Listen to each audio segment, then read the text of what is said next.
नमस्कार साथियों। आज यूपी पीसीएस के यूपी स्पेशल में हम लोग पढ़ने वाले हैं उत्तर प्रदेश के प्रमुख ऐतिहासिक स्थल। आप सभी जानते हैं कि जो यूपी पीसीएस प्रीलिम्स है, तो प्रीलिम्स में लगभग 8 से 10 क्वेश्चन जो हैं आपको यूपी स्पेशल से आते हैं और इनके जो सेगमेंट हैं वो मैं आपको क्रम से अपलोड कर रहा हूँ।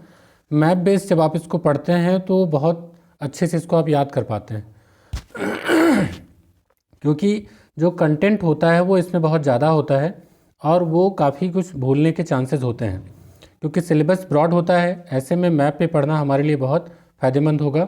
उम्मीद करता हूँ ये वीडियो आपके लिए बहुत अच्छा होगा। आइए देखते हैं उत्तर प्रदेश के प्रमुख ऐतिहासिक स्थल। मैप को थोड़ा सा जूम कर लेते हैं। अगर आपको ये मैप देखने में थोड़ा सा दिक्कत आ रही है तो आप उसको जो पिक्सल है अपना सिलेक्ट करिए। 480 या 720 पर जब आप जाकर देखेंगे पिक्सल पर तो आप इसको बहुत अच्छे से देख पाएंगे और इसका क्लियर जो स्क्रीनशॉट है वो ले पाएंगे। तो आइए शुरू करते हैं। सबसे पहले ललितपुर से कौन कौन से प्लेसेस हैं उनको यहाँ से लोकेट करेंगे। अगर आप एक बार मैप को देखते हैं और बार बार उसे रिपीट करके देखते हैं तो बहुत कम समय में आपको ये ऐतिहासिक स्थल वाला चैप्टर याद हो जाएगा। जैसे दशावतार मंदिर जो है वो आपका है ललितपुर में। दशावतार मंदिर कहाँ पर है? ललितपुर में। इसी प्रकार अगर देखें तो अवध की अगर प्राचीन राजधानी देखें तो वो कौन सी है? लखनऊ। कालिंजर का किला है बांदा में। खजुहा युद्धस्थल जो है वो है फतेहपुर में।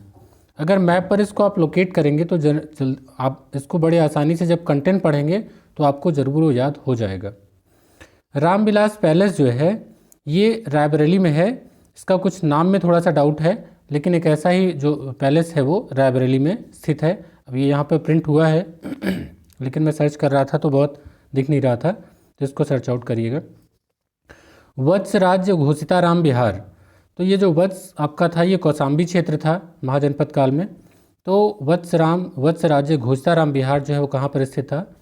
कौशाम्बी पर। यहाँ पर हम लोग देख रहे हैं ऐतिहासिक स्थल जो है वो आज वर्तमान स्थिति में किस जिले से संबंधित है।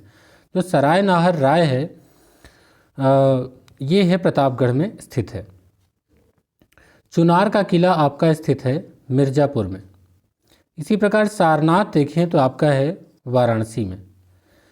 जो भीतरी स्तंभ लेख है और इसके साथ ही साथ जो कार्नवालिस का मकबरा है ये दोनों आप देखें तो आपको मिलेगा गाजीपुर में। तो गाजीपुर में भीतरी स्तंभ लेख भी स्थित है और कार्नवालिस का मकबरा भी। इसी प्रकार जौनपुर में 3 प्रमुख चीज़ें हैं। एक है अटाला मस्जिद, एक है झजरी मस्जिद और एक है शाही पुल। दोस्तों जो इसका डिटेल है वो आपको पूरा इतिहास जानने की ज़रूरत है, तो अगर आपको इसका एक डिटेल वीडियो चाहिए तो आप कमेंट करें। मैं इस पर एक डिटेल वीडियो आपको जो क्लास के फॉर्म में है मैं आपको लेकर के आऊँगा और उसमें मैं आपको इसके बारे में पढ़ाऊँगा। अभी क्या होगा कि मैं रिवीजन के तौर पे इस लेक्चर को तैयार कर रहा हूँ जिससे आप सभी को कम समय में कौन सा प्लेस कहाँ पर है, क्योंकि मिलान करने के लिए आता है तो मैं आपको वो रिवाइज़ करवा रहा हूँ। तो अभी मैं इसको डिस्कस नहीं कर रहा कि पर्टिकुलर प्लेस की इंपॉर्टेंस क्या है, किसने बनवाया है, अभी मैं इसको यहाँ पर डिस्कस नहीं कर रहा। अगर आपको ये चाहिए तो आप इसको अलग से कमेंट करिए, मैं उसको एक अलग से वीडियो लेकर के आ जाऊँगा। जो अटाला मस्जिद है वो जौनपुर में है। झजरी मस्जिद वो भी जौनपुर में स्थित है और जो शाही पुल है वो भी जौनपुर में है। तो आपके जौनपुर में 3 हो गए, अटाला मस्जिद, झजरी मस्जिद और शाही पुल। अगला देखते हैं। जो गौतम बुद्ध का परिनिर्वाण है वो कहाँ पर हुआ था? कुशीनगर में। तो इस तरीके से हमने जो यहाँ से अभी तक देख लिए इस क्षेत्र के, अब इसके बाद हम लोग इधर के क्षेत्र को देखेंगे कि उनमें कौन कौन से ऐतिहासिक स्थल हैं। आइए अगला देखते हैं। यहाँ तक हमने देख लिया था गौतम बुद्ध का परिनिर्वाण जो कुशीनगर में है। इसी प्रकार संत कबीर दास का जो समाधि स्थल है वो है मगहर, और मगहर वर्तमान में कहाँ स्थित है? संत कबीर नगर में। तो देखिए नाम से ही ये कनेक्टेड है। इसी प्रकार अगर देखिए वंशी पहले सिद्धार्थ नगर का या कपिल वस्तु जो बौद्ध स्तूप है वो कहाँ पर है? तो सिद्धार्थ नगर में है। श्रावस्ती बहुत इंपॉर्टेंट है, अक्सर कर पूछा जाता है। देखिए श्रावस्ती में है सहेत महेत, श्रावस्ती सहेत महेत, जेतवन विहार और मक्खली गोसाल की जन्मस्थली। आजीवक संप्रदाय के थे ये। तो ये मक्खली गोसाल की जन्मस्थली जो है वो श्रावस्ती में है। सहेत महेत, जैतवन विहार, मक्खली गोसाल की जन्मस्थली। नैमिषारण्य जो है महर्षि दधीची की तपोभूमि मानी जाती है। ये कहाँ पर स्थित है? सीतापुर में। जयचंद का किला, देखिए जयचंद का किला जो है आपका कन्नौज में स्थित है। अयोध्या, तो आप जानते हैं किसका नाम ही अयोध्या कर दिया गया, इसको तो पहचानना बहुत ही आसान हो गया, पहले फैजाबाद था।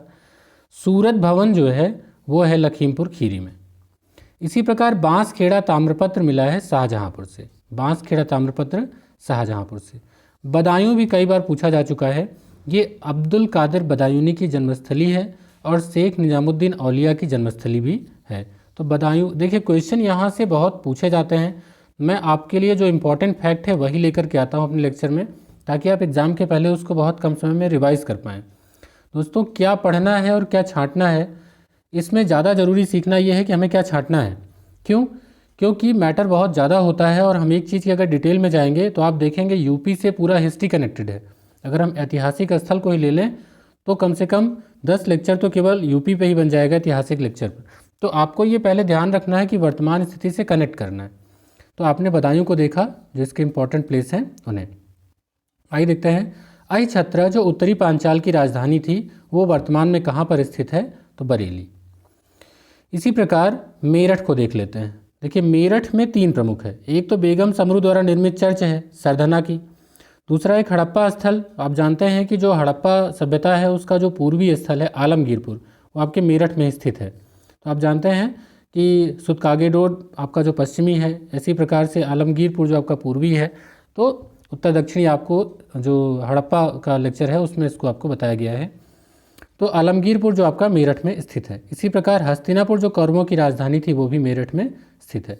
तो 3 प्रमुख हैं, सरधना, आलमगीरपुर और हस्तिनापुर मेरठ से संबंधित है। इसी प्रकार सहारनपुर में देखें तो देवबंद जो दारुल उलूम संस्थान है और हुलास उत्तर हड़प्पा स्थल है, इसे उत्तरकालीन हड़प्पा स्थल माना जाता है हुलास को। तो ये कहाँ पर स्थित है, सहारनपुर। आइए अगला देख लेते हैं। ये हमने देख लिया है ये एरिया। अब पढ़ते हैं इस तरफ के एरिया को। देखिए मथुरा जो सूरसेन महाजनपद की राजधानी थी वो मथुरा थी, महाजनपद काल में आप इसको पढ़ेंगे। साथ ही द्वारकाधीश का जो मंदिर है वो भी मथुरा में स्थित है। इसी प्रकार एटा बहुत इंपॉर्टेंट है, अतरंजी खेड़ा जो स्थल है वो एटा में ही पाया गया है। आगरा देखिए तो आगरा सल्तनत काल का एक बहुत ही इंपॉर्टेंट प्लेस है। इसमें आपको कई चीज़ें मिलेंगी और अक्सर कर ये आपसे पूछी जाती हैं। तो देखिए इसमें मिलेगा फतेहपुर सीकरी, फतेहपुर सीकरी में बुलंद दरवाज़ा और जोधाबाई का महल मिलेगा। इसी प्रकार आगरा का किला, ताजमहल, सामूगढ़, सिकंदरा जो कि अकबर का मकबरा है, ये सब कहाँ पर मिलेगा, आगरा में। तो इसका एक स्क्रीनशॉट ले लें और एग्ज़ाम के पहले जब आप जाएं तो इसको एक बार देख करके ज़रूर जाएं। जो कानपुर देहात का क्षेत्र है वो भीतर गांव का क्षेत्र है। इसी प्रकार जो बीरबल का जन्मस्थली है कालपी, जगमनपुर किला, तो ये जो कालपी है वो कहाँ पर स्थित है, जालौन में। और झांसी का किला जो है वो रानी लक्ष्मीबाई महल, वो कहाँ स्थित है, झांसी में। तो दोस्तों हमने इसको बहुत कम समय में जो ऐतिहासिक स्थल हैं उनको देखे, मैप पर देखा। इनका एक बार जब भी आप एग्ज़ाम देने जाएं एक बार इसको देखें, जिससे कि आपके जो मैच द फॉलोइंग जो क्वेश्चन आते हैं वो आप बहुत आसानी से हल हो जाएं। अगर आपको वीडियो पसंद आया हो तो वीडियो को लाइक करें और प्लेलिस्ट को विज़िट करें। अगर आपको लगता है कि आपके एग्ज़ाम के लिए इम्पॉर्टेंट हैं, सारे कंटेंट मैंने वही रखे हैं जो आपके एग्ज़ाम के एक एक क्वेश्चन बनते हैं। हमने बिल्कुल भी आपका एक्स्ट्रा टाइम लेने की कोशिश नहीं की है। कम समय में आप बहुत जल्दी से सारी चीज़ें प्रिपेयर कर पाएंगे। अगर आपको पसंद आता है तो चैनल को सब्सक्राइब करें। मिलते हैं अगले वीडियो में उत्तर प्रदेश यूपी स्पेशल के अगले वीडियो के साथ। तब तक गुड बाय।